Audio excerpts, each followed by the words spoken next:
Hi, my name is Barb Nangle. I'm the founder of Higher Power Coaching and Consulting. I want to welcome you to my podcast, Fragmented to Whole, Life Lessons from 12-Step Recovery. This is episode 12, Stop Gossiping.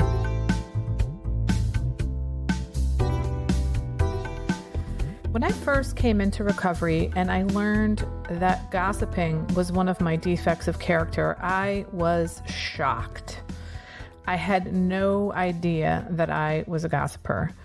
It's because I really didn't quite understand what gossip was. I knew what really obvious gossip was, but I didn't understand that me complaining about people for years on end was gossiping. I thought I was just complaining. And I also felt really justified in my complaining. I would never have believed that gossip would be one of my most insidious defects of character, but that has turned out to be the case. It's been one of the most difficult things for me to stop doing. So I had to do a lot of work to stop. It really helped me to understand that one of the reasons that I gossip, and it was so difficult for me to stop, was that I was taught to gossip as a child. Now, my parents didn't sit me down and say, hey, let's talk about other people behind their backs. What they did was engage in indirect communication, and they taught me to do that as well. What I mean by that is this.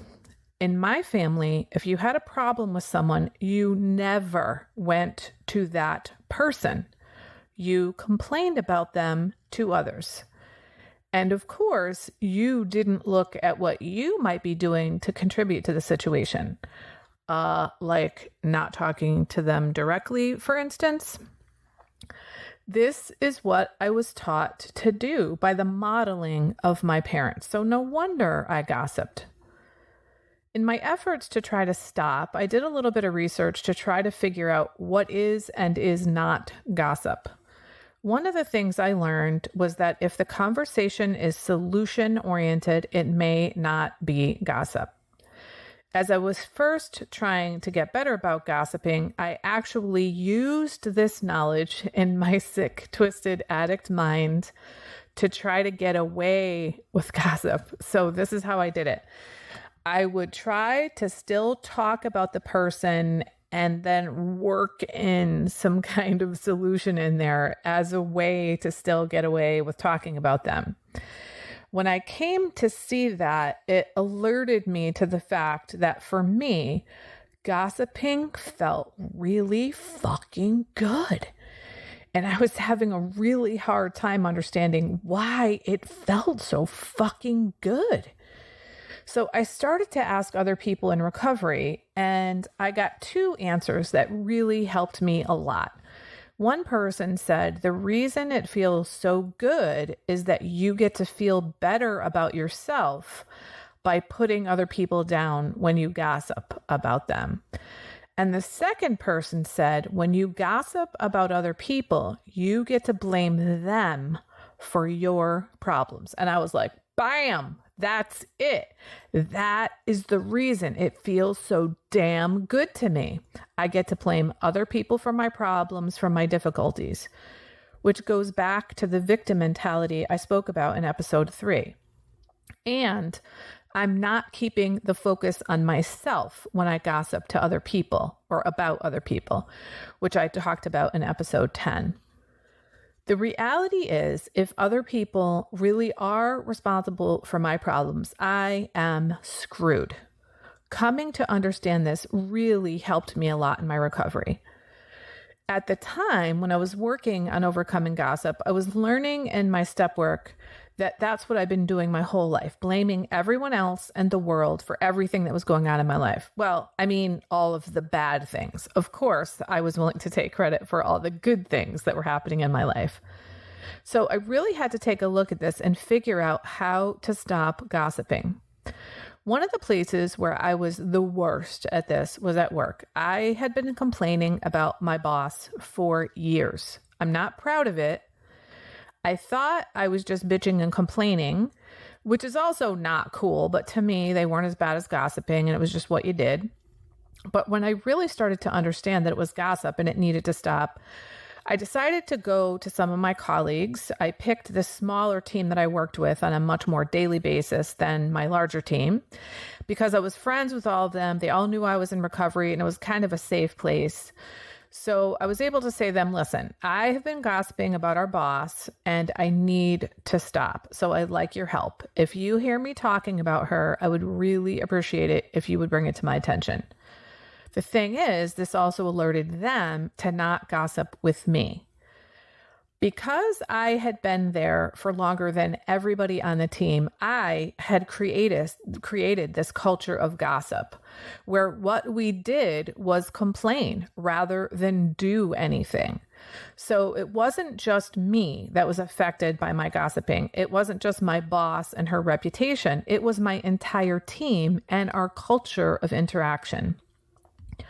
What was really interesting is that when I stopped gossiping about her, which by the way was not 100%, I'm a human and it was a deeply entrenched pattern, but it was way up there in like the 90 percentile reduction of gossip. When I stopped, my resentment against her went away almost entirely. And I was like, oh my God, I'm the problem. Holy shit. And that revelation is when I started learning about what I now call dragging the story with me, or more accurately, stopping dragging the story with me. What this situation showed me was that, yeah, it kind of stinks that she doesn't follow through, doesn't do what she says she's going to do, is always wrong when she estimates time. Those were difficult for sure. But what made them infinitely more difficult was me talking about it all the time to everybody and not trying to solve the problems. Realizing that my resentment went way down when I stopped complaining about her caused me to realize that when shitty things happen in my day and I talk to somebody else about it, I'm basically re-traumatizing myself. Maybe trauma is too strong of a word here, though at times it is applicable. Maybe drama would be a better word, but you probably get the point. I'm reactivating myself by talking about it over and over and over again. For example, let's say somebody pulled out in front of me in traffic that morning and almost caused a crash. If that happened and I went to work and I was like, oh my God, you're not going to believe what this asshole did. They pulled out in front of me and I almost hit them. And then I talked to somebody else about it and somebody else about it and somebody else. So I'm reliving that shitty thing over and over and over again. My part in this is not that I caused the incident, but that I made it much, much worse by talking about it over and over again. I honestly didn't know that I didn't have to do that. So this is where I've learned to stop dragging stories with me. That means when something difficult happens in a relationship, for example, that I really need to process, I pick one person to process it with. I don't go around and talk to every single one of my friends for the next 3 weeks about it. The person I pick is someone I make sure is an emotionally healthy person, and I only talk with them about the situation so that I can contain it. I'm containing it for my own self so I don't re-traumatize myself repeatedly, and I'm containing it because I don't want to gossip about other people. If I need to go back again at another time and talk about this same thing because either I can't let it go or something else happened or it's just not resolved, then I go back to that same person to process the situation again to contain it. If for some reason I really feel like I have to bring someone else in on it, of course I make sure that's a safe person and healthy person. And that's also where having a sponsor comes in extremely handy. What I've come to understand is that stopping gossiping is boundary setting. I have boundaries around what's my business and what's not my business. And gossip is when I'm talking about stuff that's not my business. This is one of the many reasons why anonymity is so important in recovery. It keeps us from gossiping.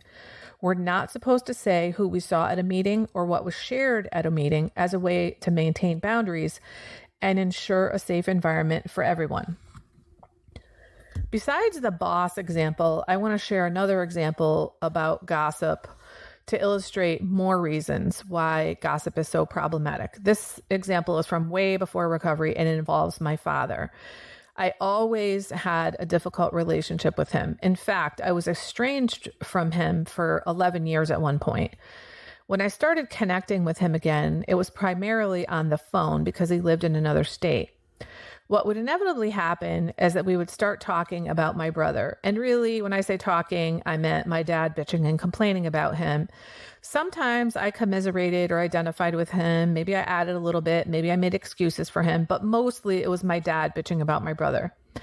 At one point, I said to my dad, it seems to me like all we do is talk about him, and it's fine to talk about him from time to time, but having him be the entire focus of all of our conversations really just doesn't feel right.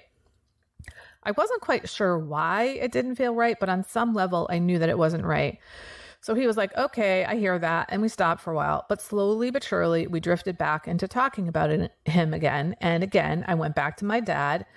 And when I went back to him, I don't mean that I talked to him. I mean, I sent him an email because I did not talk directly to him because I wasn't taught to communicate directly in my family. And he probably would have been shocked if I did. Anyway, I said to him, hey, we've drifted back into talking about him again, and that's not really what I want to do. What I realized then was that it meant I didn't have anything to talk to my father about because I really didn't want to share anything about me with my dad. I had a very hard time feeling secure and safe in talking with my dad. There was no way I was going to be vulnerable with him. And I really didn't want him to know what was going on in my life. When I did some research on gossip and I started my new no gossip rule in my life, I realized that gossip prevents us from being intimate with other people. Here's why. Because one, if my dad and I were always talking about my brother, we were never going to talk about ourselves. Which I can see now, that's really why we did it. We didn't know it at the time, of course. So that's clear. We were keeping the focus off of ourselves. And two, when you're gossiping with somebody, they know that you gossip. And on some level, whether it's conscious or not, they're wondering, what are you saying about me behind my back? Is someone like that really going to be vulnerable with you and tell them the intimate details of what's going on? Probably not. So gossip prevents intimacy. A lack of direct communication prevents intimacy. And my family was not at all interested in creating intimacy. They didn't know how.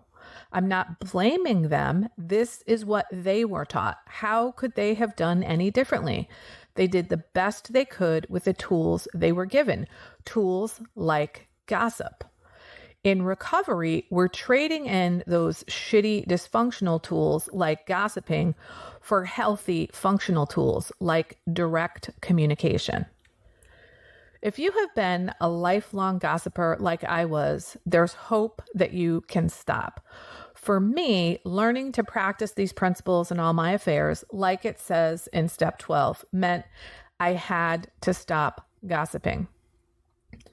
I've also learned through recovery to keep the focus on myself, as I discussed in detail in episode 10. When I keep the focus on myself, which is the only thing I can control in this world, I'm much more likely to stop gossiping. It really helped me to be able to stop by first understanding where it comes from. I grew up in a family that engaged in indirect communication. It also helped me to understand why I did it. I did it because I wanted to make myself feel better than other people. I did it to keep the focus off of myself. And I especially did it because I wanted to continue to blame other people for my problems. Again, none of this was conscious. Now, some of you may be thinking, I'm fine when it comes to not starting gossip, but what do I do when someone else starts it? How do I respond? Well, here's a magic phrase that I've learned that you can use with such people. Just ask, why are you telling me this? This will usually disarm the person because they know what their motives are. And perhaps it will make them think twice about sharing the information with you. In addition, it will also give you a moment to pause. And remember, my number one tool of recovery is pausing, which I discussed in detail in episode 8. That moment to pause can mean the difference between sliding down the slippery slope of gossip and moving on to more important things, like keeping the focus on yourself and building authentic, healthy relationships with others. I know that for many people in recovery, direct communication feels impossible, but I am living proof that it's possible to go from being a lifelong gossiper to someone who engages in direct communication. Direct communication is where we say things directly to people like, I don't want to do that. That's not okay with me. Please stop that. Gossip is where you go, can you fucking believe she just did that to me? But you don't ever tell her, whoever that is, hey, don't do that to me. The thing is that learning to engage in direct communication, while difficult, is transformative. It's one of those things that is a really important part of having healthy boundaries and having an emotionally sober life.